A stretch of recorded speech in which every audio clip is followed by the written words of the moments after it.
What is up, guys? Welcome to another video on my channel, HAIRLICIOUSLY. I apologize, it's been a while since I've last updated, but I wanted to give you guys a quick update on the status of my hair transplant. I'm going to be doing another video for my 20-month mark, but before I get started, I just kind of wanted to show you guys how the hairline and the rest of the hair is growing out. Like I said, it's been 20 months since my last FUE procedure, and as you guys can see up close, I have a lot of lighting around me, so hopefully you guys can get a better view of how the hairline is looking.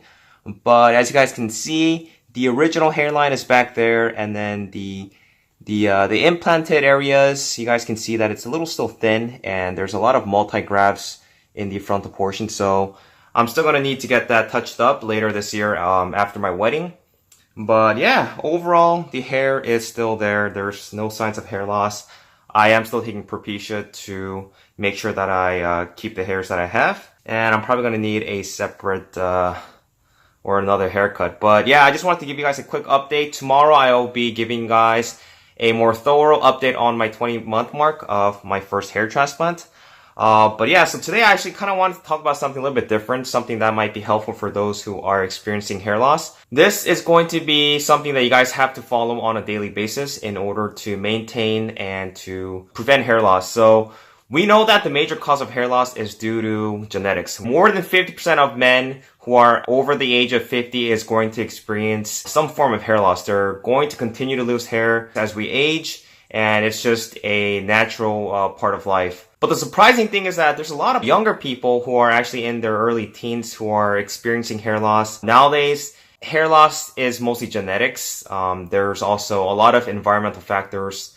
Most importantly, the food that we eat that can actually accelerate and cause further hair loss. So a lot of people fail to realize that what they eat has a huge impact to their overall health of their hair.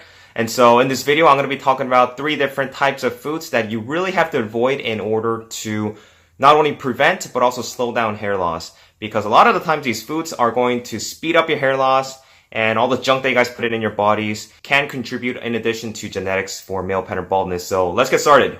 Okay, so number 1 is going to be sugar. Now, this is actually something that I also struggle with because I eat a lot of ice cream, I eat a lot of candy.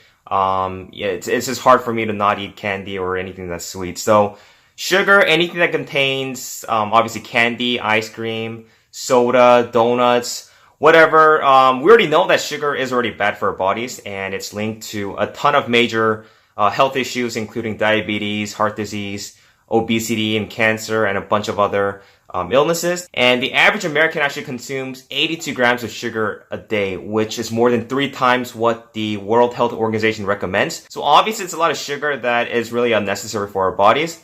There's recent studies that show that the intake of sugar has a direct correlation of hair loss in men, and a study that was done by Finnish researchers confirmed that men with higher levels of sugar in the body causes accelerated hair loss. So insulin is produced by the body when glucose or sugar is released into the blood, and the role of insulin is to move glucose into the body cells where it is stored as energy. With insulin resistance, what happens is that cells don't really respond properly. Instead of absorbing the glucose, what happens is that it stays in the blood, and it turns out that high blood sugar levels lower the levels of sex hormone binding globulin SHBG, which is significant because SHGB binds to DHT, preventing DHT from binding to androgen receptors. So high levels of SHBG therefore means that lower levels of DHT are available to bind to hair follicles and cause hair loss. Studies also show that sugar increases DHT levels in our bodies, like I said, which is the main cause of hair loss, as well as inflammatory scarring in the scalp. So bald scalps have significantly higher levels of fibrosis or scar tissue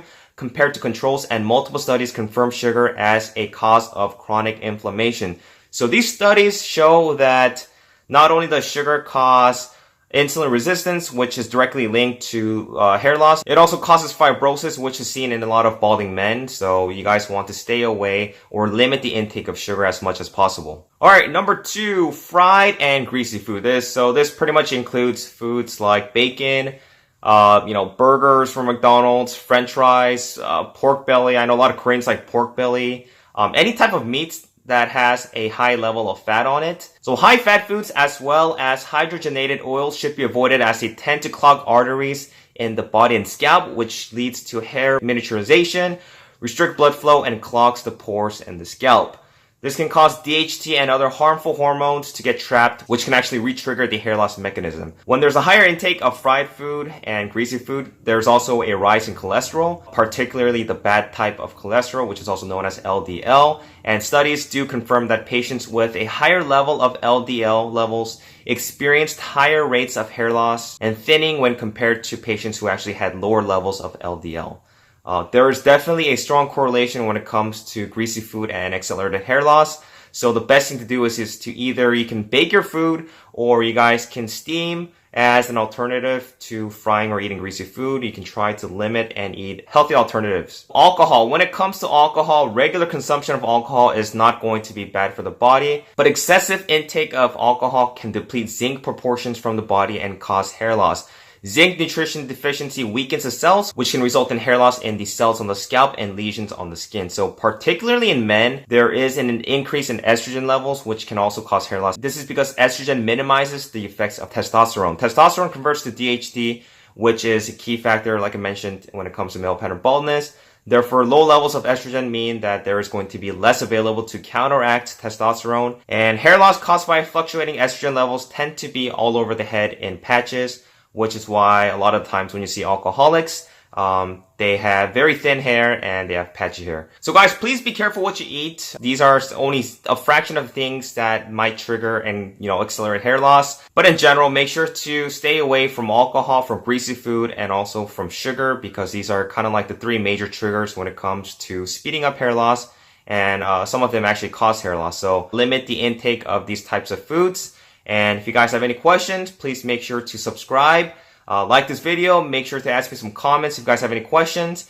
And in my next video, I will be, like I said, doing an in-depth 20-month update of my hair transplant. Now, I still have to decide exactly who I'm going to be going with to get my second procedure, but it looks like I've narrowed it down to 2 doctors. It's going to be in South Korea.